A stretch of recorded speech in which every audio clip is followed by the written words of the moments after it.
મારું નામ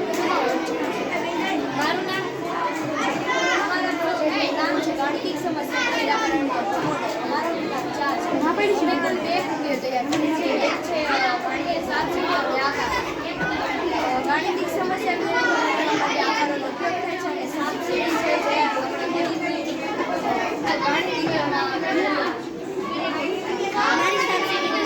જે વર્ગ સંખ્યા સાથે સરવાળા બાદબાકીની સાપસીડી. બીજી સાપસીડી છે ભૌમિતિક આકૃતિની સાપસીડી અને ત્રીજી છે વર્તુળના ભાગોની સમાસ. આમાં એવું હોય છે કે જો આપણે અહીંયા આપી ગયા તો 3નો વર્ગ થાય છે 3 તેરી 9, આપણે 2 ઉમેરીએ તો 11 થાય.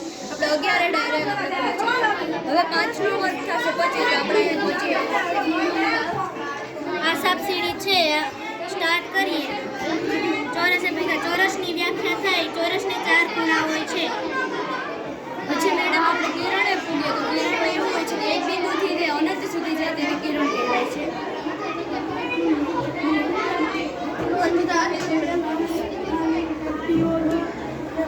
આ વર્તુળના ભાગોની સમજ છે. જેમ કે આપણે વર્તુળની પૂર્ણ લંબાઈ તો આપણે એક દોરી લઈને આપણે માપીએ, પછી સ્કેલમાં આપણે માપીએ અને વર્તુળની પૂર્ણ લંબાઈ કહેવાય છે. પછી આપણે જેમ કે વ્યાસ પૂગ્યા તો વર્તુળનો વ્યાસ આપણે વર્તુળનો વ્યાસ માપીએ આપણે એને